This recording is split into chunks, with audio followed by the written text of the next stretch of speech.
Amis du Bon Saint-Antoine et de l'Ermitage, bonjour. Aujourd'hui, c'est le dimanche des Rameaux, le dimanche où Jésus entre triomphalement à Jérusalem, au son des acclamations par le peuple, par ses disciples, qui, avec des branches d'olivier, des rameaux d'olivier, l'acclament, qui mettent sous ses pas leurs manteaux, leurs vêtements, pour faire comme nous, on aurait un tapis rouge. Et Jésus entre monté sur un âne tout jeune, un ânon, sur lequel personne ne s'est jamais assis. Et pourtant, on acclame Jésus comme un roi. Son armée, donc, des disciples, des gens du peuple qui l'ont fréquenté, qui l'ont écouté et qui trouvent en leur cœur une résonance avec les promesses que Dieu fait depuis le début de l'histoire du peuple, depuis Abraham et même avant lui. Étrangement, Jésus, un roi monté sur un âne, ça ne fait pas très puissant. Aujourd'hui, quand on a un roi, quand on a une fête nationale même, qu'est-ce qu'on fait défiler? Les armées, les chars d'assaut, les avions dans le ciel, pour montrer notre force, notre puissance, que nous, personne ne peut nous faire de mal.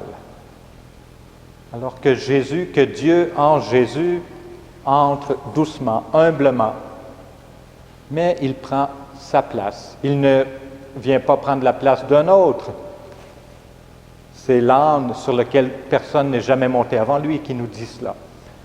Il vient sans faire trop de bruit, tellement qu'on le conteste. D'ailleurs, des pharisiens qui sont pourtant dans le groupe vont lui dire « Fais taire tes disciples ». Et lui, Jésus réplique « Si eux se taisent, les pierres crieront ». Les pierres, la création qui reconnaît son Créateur, qui reconnaît celui qui en est le chef et qui a tout pouvoir sur lui. Nous sommes au début d'une semaine où l'ambiance va changer du triomphalisme, béni soit au nom du Seigneur celui qui vient, à la croix. C'est la semaine de la Passion.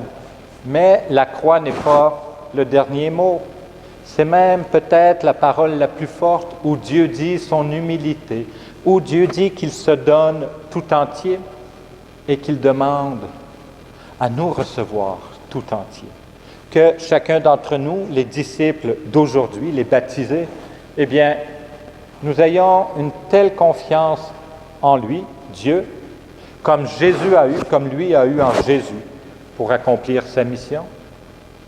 Eh bien, c'est là où il se dit, où il dit jusqu'où il veut aller pour le bien de tous ses enfants, de toute sa création. Alors, sœurs et frères, sans étirer, sans allonger mon propos, je dirais cette semaine, alors que nous approchons de la Passion et de Pâques, de la résurrection, puisque c'est là vraiment le dernier mot de Dieu, la résurrection, la vie en plénitude avec lui, eh bien, portons dans notre cœur ces situations mondiales où l'être humain fait la guerre à son frère, à sa sœur. Ces situations familiales où parfois on a de la difficulté à se pardonner, en gardant à l'esprit et au cœur que Dieu, jusqu'à la croix, veut nous pardonner, nous montrer sa miséricorde et nous emmener dans la vie éternelle en sa présence. Et que le Seigneur, en ce début de Semaine Sainte, vous bénisse et vous accompagne, lui qui est Père, Fils et Saint-Esprit. Amen. Bon dimanche, bonne montée vers Pâques.